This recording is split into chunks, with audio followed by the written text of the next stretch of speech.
Hey everyone, welcome back to the RPGames YouTube channel. My name is Ralph. This is Low Magic Age. This is a medieval sandbox fantasy RPG. There is a big wink towards Dungeons and Dragons, to the tabletop role-playing game. In fact, it is based on the open gaming license from Wizards of the Coast. You will see once we get into the game. It even gives me a little bit the feel of when you're playing like a virtual tabletop with a grid and you have these icons moving around. It gives me that feel. The game has two modes. One is Arena and one is Adventure. I'm gonna pick Adventure, of course.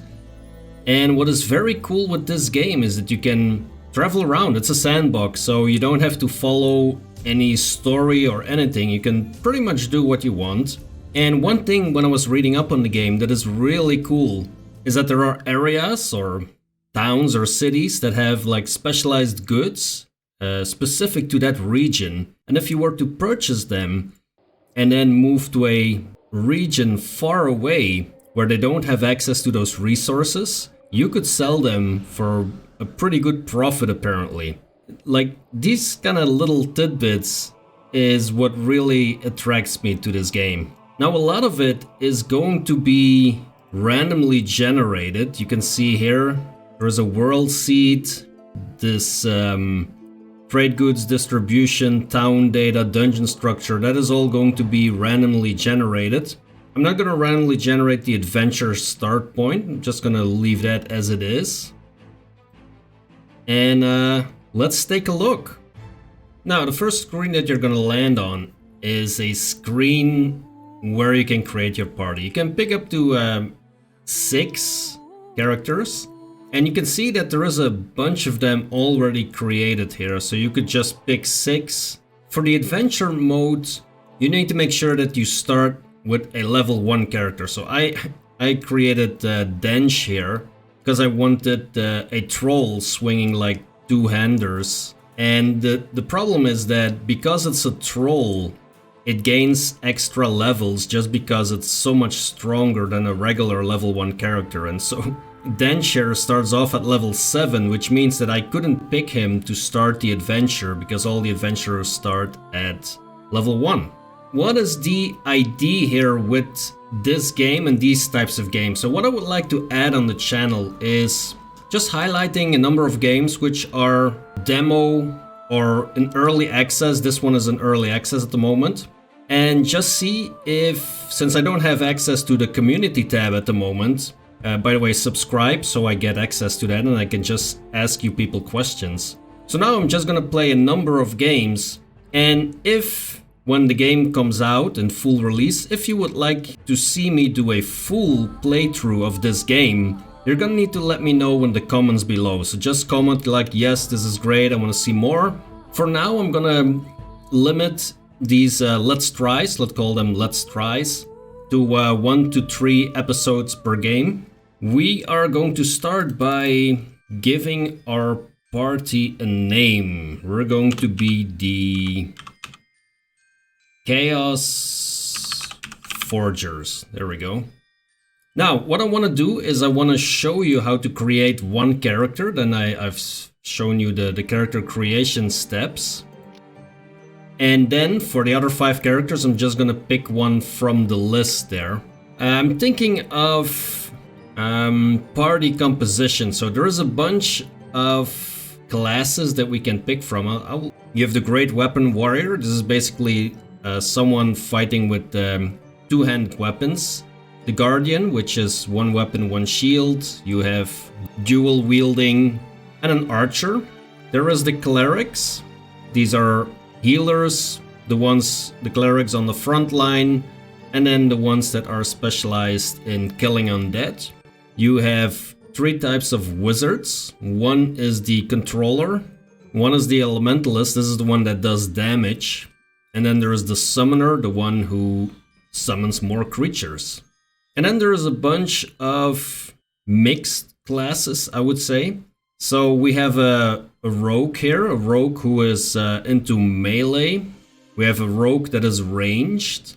Oh, this is the ranger. I was gonna say this looks like a druid, but it's actually a ranger with dual wielding. Then you have the ranger archer. You have the paladin. It's another paladin. Not quite sure what the difference is between these two. This is the barbarian. Flowing first is a monk. And then the wild mage, which is a sorcerer. So let's talk party composition here. I would like to have 2 wizards. I want a cleric who's gonna focus on healing. I want, let's see, I would think a poacher, because I want ranged combat. And I want someone who can do sneak attacks. So the poacher gives sneak attacks from a distance. And then that leaves 2 fighters. And I'm thinking maybe one of them should be a paladin. And then the other one, I want like a great weapon warrior. Now, which one am I going to build myself? I'm going to build a paladin. I'm gonna create a dwarven paladin. Pathfinder Kingmaker, I played a dwarven druid. And Wrath of the Righteous, I'm playing an Aasimar paladin. So let's combine that now into a dwarven paladin. I'm not gonna pick this one though, because then you don't get to choose all the options. I'm gonna pick a custom character. We're gonna make this a dwarf. Let's see, +2 constitution, -2 charisma. You can see medium creature, slow speed. Favorite class is a fighter. The languages, the dark vision, and then some optional house rules. And then we have a bunch of sub-races. You have the mountain dwarf. I think this is basically the sort of like the hill dwarf, right? Has all the racial traits of the major race with the following exception. Except for the difference in appearance, the racial traits are exactly the same. Okay, yeah, so that doesn't make any difference. You have the deep dwarfs. And what's nice is that it's showing us the differences. You have the Durgar and the Gold Dwarf. And the Gold Dwarf has -2 dexterity instead of -2 charisma. I'm just gonna stay with our Hill Dwarf here. We are gonna pick the Paladin. Now I can choose 2 weapon proficiencies. Axe is an obvious one, and since one of the titles was Hammer of Judgment, I'm gonna pick a hammer. And you can see that the abilities that are here, yeah, this comes straight from the Open Gaming license, so I'm sure for people who have played Dungeons & Dragons, this is very familiar. Now we get to distribute 32 points. In the beginning you will see it is 1 point per ability score increase. But you're gonna notice that in a moment that's gonna change, because once I go up to, let's see, yeah, right there. So once I go above 14, I'm gonna be paying 2 points. And it's even 3 points when I go to, and it's even 3 points when I go higher than the 16.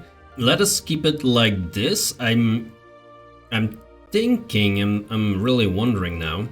I'm thinking the Paladin has wisdom. I hope it's not charisma, but I think it's wisdom for the spells. Same as a cleric. I'm gonna find out in a moment. Well, I'm gonna find out once the character is finished.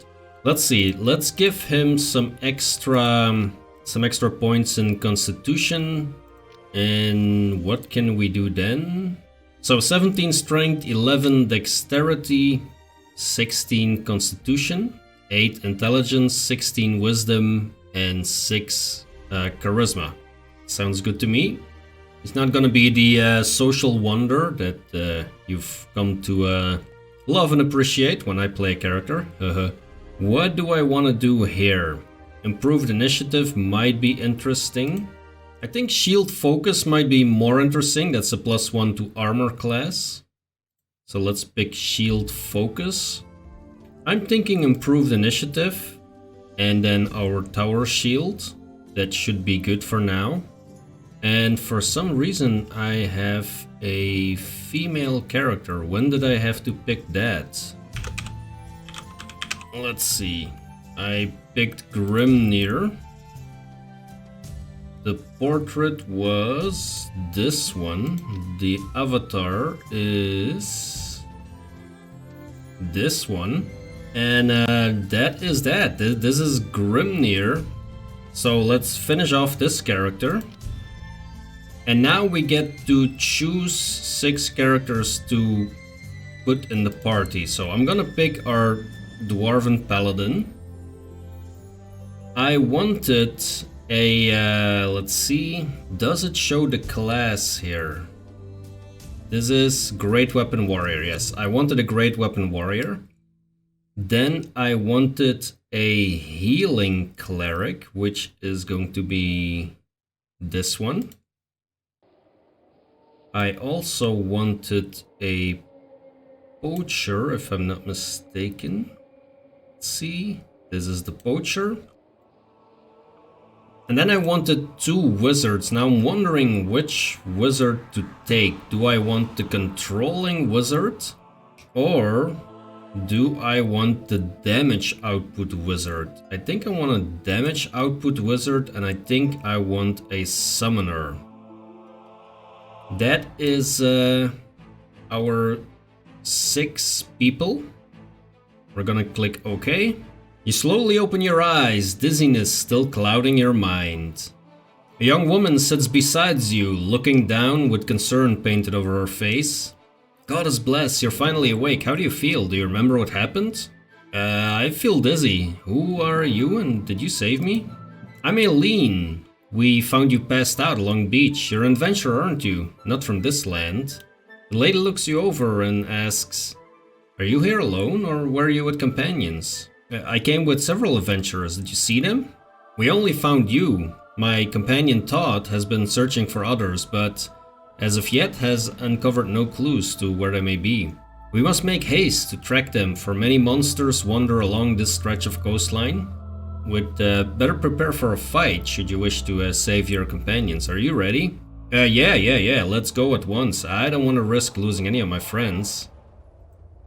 You wake up on a strange beach. It turns out that Lady Aileen, a member of the Adventurers Guild, saved you while your companions were missing. Many problems remain to be solved. The most urgent one is to find your companions. We're gonna search the coastline. So trace the coastline and we'll see what happens. World travel and time lapse. By default, the world is paused. Everything, including your party, is at rest. When you click on a reachable location on the map, time starts to pass, the world goes round and your party moves to the target location automatically. Till the end of the move, the world is still again. Okay, so as you can see, we can move along. We are day 1, 8 in the morning. And there is this exclamation mark here, so I'm just gonna walk in that direction and see what we find. While searching along the coastline, you soon find some obvious signs of a struggle written upon the sands of the beach. You see a smattering of messy footprints, some human size, most smaller. Fortunately, after further exploration, you make a discovery. A backpack buried in the sand and a few scattered potions, your companions' belongings. You use the tracks to determine which direction they're headed. Onward. Okay, so we got a light crossbow, we got some bolts, we have a heroism potion and 2 cure light wounds potions. That is positive. Is it gonna take longer if I walk through mountains? Not quite sure. As you can tell, I'm playing, I think, the 2-weapon fighting dude. I don't think that's certainly not the character that I wanted to play. This is the sandbox part. Now, this is probably still tutorial, I'm guessing, but as you can tell, I could move here and just enter that location. I am going to follow the exclamation marks here for a moment.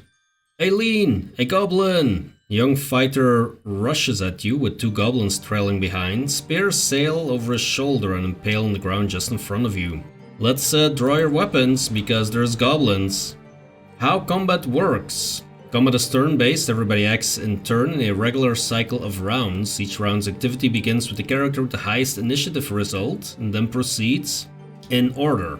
Every character can perform 2 actions per turn, move and attack. The most common tactic is to move to an enemy and attack. If the enemy is already in your attack range, you can attack it directly, and the attack will be more powerful.